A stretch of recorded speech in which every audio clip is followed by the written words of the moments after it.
हमारे इस YouTube channel के सेगमेंट फास्ट न्यूज में आप तमाम का इस्तकबाल है। इस वीडियो में आप देख सकते हैं कमेंटों में बहुत ज्यादा खबरें। तो आइए शुरू करते हैं वीडियो को और देखते हैं आज की ताजा तरीन खबरें।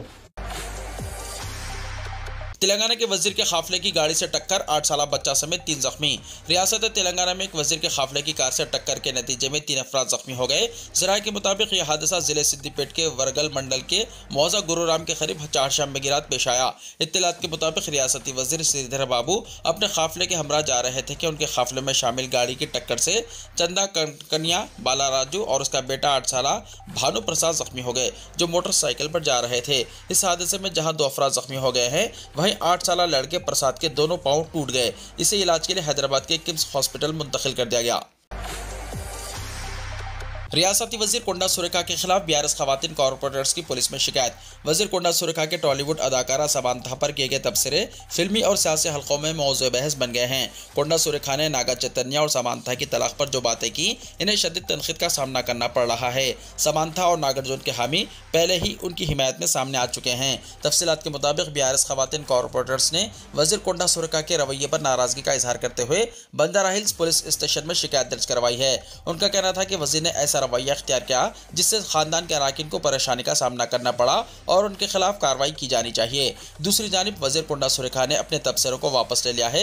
समांथा ने पहले ही सोशल मीडिया प्लेटफॉर्म एक्स पर कहा था कि अगर आप नाराज हैं तो मैं अपने तबसरे वापस ले रही हूं, वरना इसे भूल जाएं। इसी दौरान मशहूर हिदायतकार राम गोपाल वर्मा ने भी इस मामले पर अपना रद्दअमल जाहिर किया और कई ट्वीट्स किए। आरजीवी ने सवाल उठाया कि आया वजीर कोंडा सुरेखा ने समांथा से माफी मांगी है, और उन्होंने कहा कि इस मामले में सबसे ज्यादा नागार्जुन और नागा चैतन्य की तौहीन हुई है।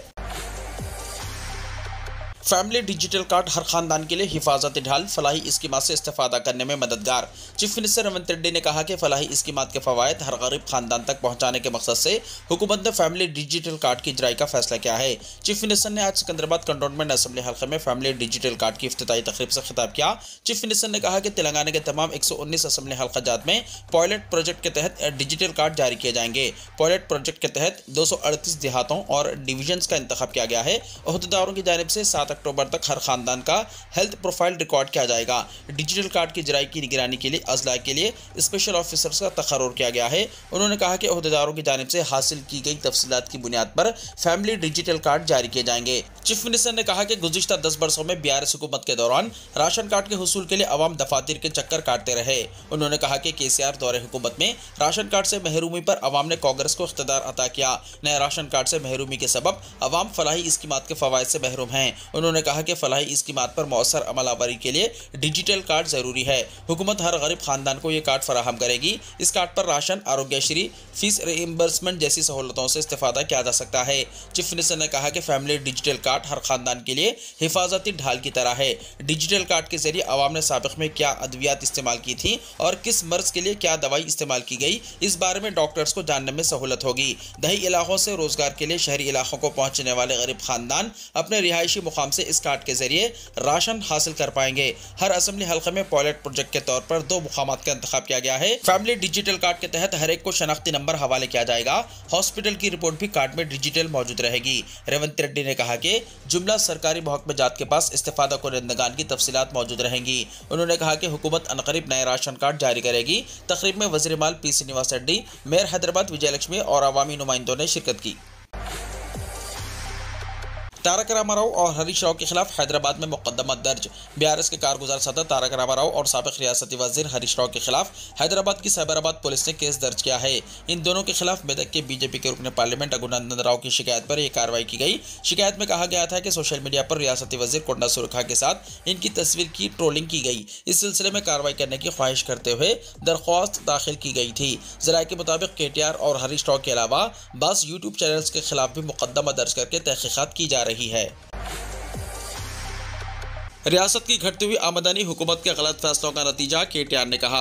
बीआरएस के वर्किंग प्रेसिडेंट केटीआर ने रियासत की घटती हुई आमदनी पर तशवीश का इजहार करते हुए इसको नज़्म व नस्क की नाकामी करार दिया और कहा कि हुकूमत के गलत फैसलों और नातजुर्बेकारी से ये सूरत हाल पैदा हुई है। केटीआर ने एक ट्वीट करते हुए कहा कि आमदनी के ज़राए पैदा करने और इसको आवाम में तकसीम करने का चीफ मिनिस्टर रेवंत रेड्डी के पास जज्बा नहीं है, जिसकी वजह से जहाँ रियासत की आमदनी घट रही है वहीं फलाही स्कीमात के समरात मुस्तहिकीन तक नहीं पहुँच पा रहे हैं। कांग्रेस को इख्तियार हासिल होने के अंदरून एक साल रियासत माली बहरान का शिकार हो गई है। रियासत के खर्चों में इजाफा हो गया। 6 गारंटी पर कोई अमलावरी नहीं हो रही है। शादी मुबारक और कल्याण लक्ष्मी स्कीमात के साथ 1 तोला सोना देने का वादा किया गया था, मगर 1 तोला सोना नहीं दिया जा रहा है। खवातीन को माहाना 2500 रुपये मुआवजा देने का वादा किया गया है, इस पर कोई अमलावरी नहीं हो रही है। स्कूली तलबा से PhD की तालीम हासिल करने वाले तलबा के लिए स्कॉलरशिप्स, लैपटॉप, स्कूटी के अलावा ढेर सारे वादे किए गए। इन वादों को भी नज़रअंदाज कर दिया गया। Women declaration, minority declaration, BC declaration, SC ST declaration का ऐलान किया गया, लेकिन बजट में इनके लिए मुनासिब फंड मुख्तस नहीं किया गया और ना ही इस पर कोई अमलावरी की गई। इस तरह चीफ मिनिस्टर रेवंत रेड्डी ने समाज के तमाम तबकात को धोखा दिया है। अवाम से किए गए वादों की अमलावरी में कांग्रेस हुकूमत पूरी तरह नाकाम हो गई है। कांग्रेस के वादों और अवामी मसाइल से तवज्जो हटाने के लिए हाइड्रा और मूसा नदी इंहदामी कार्रवाइयों का आगाज किया गया है। कांग्रेस में शामिल MLAs को झटका, फैसले पर रोक लगाने से हाईकोर्ट का इनकार। तेलंगाना हाईकोर्ट ने पार्टी से इनहराफ करने वाले MLAs को बड़ा झटका दिया है। डी नागेंदर, कोडम श्रीहरि और T वेंकट राव जैसे MLAs को उस वक्त मुश्किल का सामना करना पड़ा जब हाईकोर्ट की डिवीजन बेंच ने उनकी नाअहली के सिंगल बेंच के फैसले पर रोक लगाने से इनकार कर दिया। डिवीजन बेंच ने वाज़ेह किया है कि सिंगल बेंच के फैसले पर कोई उबूरी हुक्म नहीं दिया जा सकता और इस केस की मुकम्मल समाअत 24 तारीख को होगी। याद रहे कि सिंगल बेंच ने 20 दिन पहले इन MLAs की नाअहली का फैसला सुनाया था, जिसे असेंबली के सेक्रेटरी ने चैलेंज किया था। ये MLAs BRS से जीतकर कांग्रेस में शामिल हुए थे, जिसके बाद BRS ने इन्हें नाअहल करार देने के लिए हाईकोर्ट में दरख्वास्त दायर की थी। हुकूमत को गरीबों के मकानात मुनहदम करने का कोई हक नहीं, किशन रेड्डी ने कहा। मरकजी वज़ीर कोयला और मादनियात जी किशन रेड्डी ने कहा कि जाफरानी पार्टी मूसा नदी प्रोजेक्ट के मुतासरीन के साथ खड़ी होगी। किशन रेड्डी ने, जो तेलंगाना स्टेट BJP यूनिट के सदर भी हैं, हल्का असम्बली अंबरपेट के कई इलाकों का दौरा करते हुए इस प्रोजेक्ट की वजह से बेदखल होने वालों से बातचीत की। उन्होंने इन्हें तयक़ुन दिया कि BJP इनके मकानात को बचाएगी। मरकजी वज़ीर ने कहा कि मूसा नदी को खूबसूरत बनाने के लिए अगर हुकूमत गरीबों की खबरों पर पौधे लगाने की कोशिश करे तो हम इसे बर्दाश्त नहीं करेंगे। इस मौके पर लोगों की एक बड़ी तादाद ने किशन रेड्डी को उनकी मुश्किलात से वाकिफ करवाया और रियासती हुकूमत और चीफ मिनिस्टर रेवंत रेड्डी के खिलाफ नारे लगाए। मरकजी वजीर ने कहा कि रियासती हुकूमत मूसा नदी को खूबसूरत बनाने के नाम पर गरीबों के मकानात मुनहदम कर रही है। उन्होंने कहा कि गरीब लोगों ने ये मकानात अपने तौर पर तामीर किए हैं। हुकूमत ने ज़मीन अलॉट की और ना ही मकानात तामीर किए। हुकूमत को गरीबों के मकानात मुनहदम करने का कोई हक नहीं है। जूनियर कॉलेजों को 6 से 13 अक्टूबर मीक़ाती छुट्टियां। Telangana state board of intermediate education ने जूनियर कॉलेजों के लिए 6 से 13 अक्टूबर पहली मीक़ाती छुट्टियों का ऐलान किया है।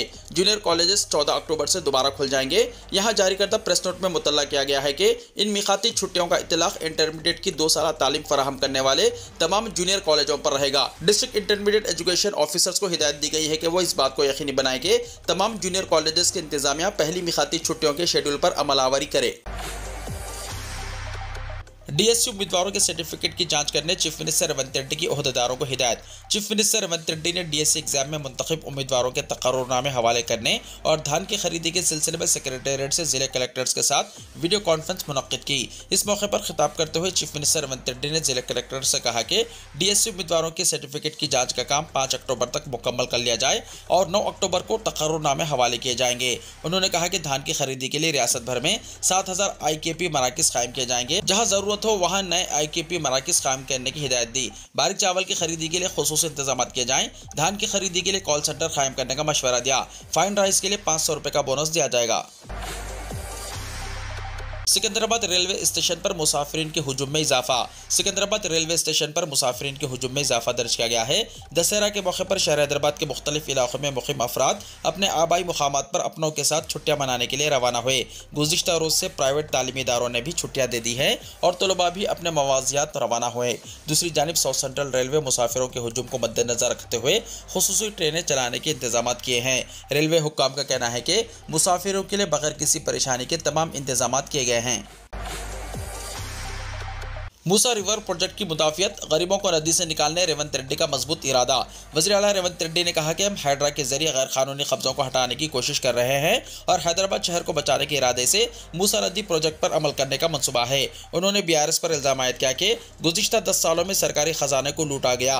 BRS पार्टी के खाते में 1500 करोड़ रुपये जमा हैं। इसमें से 500 करोड़ रुपये मूसा नदी के इलाके के गरीबों में तकसीम करें। उन्होंने BRS क़यादत से जानना चाहा कि वो हुकूमत को मुताबादिल रास्ता बताएं और यकीन दहानी की कि हुकूमत अपोजिशन की तदावीज़ सुनने को तैयार है। उन्होंने कहा कि जब असेंबली में हैड्रा पर बहस हुई तो बीआरएस कायदीन ने इस पर बात क्यों नहीं की। वज़ीर आला ने कहा कि गरीब गंदगी में रहते हैं और इन्हें 25,000 रुपये देकर इनकी इज्जत नफ्स में इजाफा करना कोई बड़ा काम नहीं है। आपके फार्म हाउस की हिफाजत के लिए गरीबों को अच्छी जिंदगी बसर करने से रोकना चाहते हैं। वज़ीर आला ने सवाल किया कि आया केटीआर अपने गैर कानूनी तौर पर बनाए गए फार्म हाउस को गिराना चाहिए या नहीं। उन्होंने कहा सबिता इंदिरा रेड्डी के 3 बेटों के पास फार्म हाउस हैं, इन्हें गिराया जाए या नहीं। वज़ीर आला ने कहा कि क्या ये आपकी पार्टी के कायदीन नहीं थे जिन्होंने मूसा नदी के किनारे वाक़ नल्ला चेरू में प्लॉट्स फरोख्त किए थे? क्या मुझे 20 साल अवाम में रहते हुए गरीब लोगों की मुश्किलात का इल्म नहीं है? मूसा नदी में तुग़यानी आने की सूरत में अवाम को बचाने में होने वाली मुश्किलात को क्या समझना और हल करना नहीं चाहिए? मुझे गरीबों का दुख मालूम है। हम गरीबों की आंखों में आंसू नहीं देखना चाहते। हमारी हुकूमत का मकसद हर गरीब को मुतबादिल रास्ता दिखाना है, तालाब और नहरों पर हज़ारों तजावुज़ात ख़त्म करना है। मेरी आपसे अपील है, आप खुद आगे आते हुए बताएं कि गरीबों के साथ इंसाफ कैसे करें। क्या आपके 10 साल दौरे हुकूमत की तरह इस्तेहसाल करें? मैं उन लोगों से सवाल कर रहा हूं जो कहते हैं कि 10 साल हुकूमत का तजुर्बा है, वो बताएं गरीबों के लिए क्या करना है। आपका मशवरा सुनने के लिए मैं पूरी काबिना साथ लाऊंगा। क्या आप इन्हें मोदी के पास ले जाकर 25,000 करोड़ रुपए का फंड दिला सकते हैं? चीफ मिनिस्टर ने कहा क्या बेघर गरीबों को घर देना जुर्म है? नलगुंडा के लोगों की हिफाजत करना क्या गलत है जो रोजाना अपनी प्यास बुझाने के लिए जहर पी रहे हैं? क्या आप इन्हें मानना चाहते हैं? क्या आप नलगुंडा के अवाम की जानिब से आपको वोट ना देने पर बदला लेना चाहते हैं? चीफ मिनिस्टर ने कहा मूसा नदी प्रोजेक्ट सियासत के लिए नहीं शुरू किया गया, ये प्रोजेक्ट हैदराबाद के मुस्तकबिल के लिए शुरू कर रहे हैं। सियासत सिर्फ वही लोग कर रहे हैं जिन्हें अवाम की खुशहाली और शहर की तरक्की गवारा नहीं है। चीफ मिनिस्टर ने कहा हम पर लूट करने का इल्जाम लगाने वाले वही हैं जिन्होंने साबिक में लूट की थी और वही लोग हैं जिन्होंने रुपयों से भरे थैले लिए हैं। हैदराबाद और विजयवाड़ा के दरमियान आरटीसी की इलेक्ट्रिक बस सर्विस का आगाज़। Telangana state road transport corporation ने मुसाफिरीन की सहूलत के लिए हैदराबाद और विजयवाड़ा के माबैन इलेक्ट्रिक बस सर्विस शुरू की है। इस तरह मुसाफिरीन कम वक्त में अपनी मंजिल मकसूद को पहुंचेंगे और सफ़र आरामदेह रहेगा। मोहम्मद अजहरुद्दीन को ईडी की नोटिस। हैदराबाद क्रिकेट एसोसिएशन की मुबैना धांधलियों की तहकीकात के लिए हाजिर होने की दी हिदायत। क्रिकेट से सियासतदान बनने वाले मोहम्मद अजहरुद्दीन को इन्फोर्समेंट डायरेक्टरेट यानी ईडी ने हैदराबाद क्रिकेट एसोसिएशन यानी HCA से मुंसलिक मनी लॉन्ड्रिंग केस में पूछताछ के लिए तलब किया है।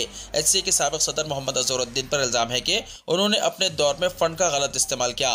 कांग्रेस लीडर को यह पहला समन जारी किया गया है जिसमें इन्हें जुमेरात को ईडी के सामने हाजिर होने की हिदायत दी गई है। मीडिया रिपोर्ट्स के मुताबिक साबिक हिंदुस्तानी कप्तान हम ईडी के दफ्तर में हाजिर नहीं हुए और वक्त मांगा। मीडिया रिपोर्ट्स के मुताबिक ये केस 20 करोड़ रुपए की मुबैना गलत इस्तेमाल से मुताल्लिक है जो कि हैदराबाद के उप्पल में राजीव गांधी क्रिकेट स्टेडियम के लिए diesel generator, fire fighting system और छतरियों की खरीदारी के लिए मुख्तस किए गए थे। ये पहला मौका है जब कांग्रेस लीडर को तहकीकाती एजेंसी ने तलब किया जिसमें जांच के तहत माली लेन देन में अपने किरदार को वाज़ेह करने के लिए एजेंसी के सामने हाजिर होने की हिदायत दी गई है। महमूद मदनी ने वज़ीर दाखिला को लिखा खत। यति नरसिंहानंद के खिलाफ सख्त कार्रवाई का क्या मुतालबा। जमीयतुल उलमा हिंद के सदर मौलाना महमूद असद मदनी ने वज़ीर दाखिला अमित शाह को खत लिखकर डासना देवी मंदिर गाजियाबाद उत्तर प्रदेश के माहिंद यति नरसिंहानंद सरस्वती के जरिए पैगम्बर इस्लाम सल्लल्लाहु अलैहि वसल्लम की तौहीन की शिकायत की है।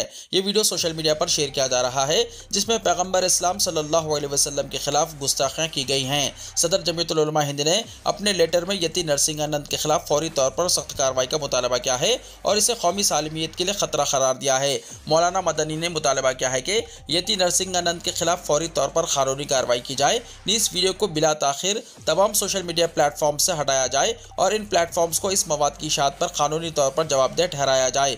मौलाना मदनी ने कहा कि नफरत अंगेज तकारीर की रोकथाम के लिए मॉनिटरिंग सिस्टम नाफिज किया जाए ताकि मुस्तकबिल में कोई शख्स या गिरोह मजहबी शख्सियात या बरादरियों को निशाना बनाकर मुल्क के अमन को बर्बाद ना कर सके। मौलाना मदनी ने मजीद कहा कि हिंदुस्तान का आइन हर मजहब के एहतराम की जमानत देता है और इसी नफरत अंगेज तकरीर और बयानात न सिर्फ कानूनी दायरे में जुर्म है बल्कि अखलाकी तौर पर भी इंतहाई काबिल मजम्मत हैं।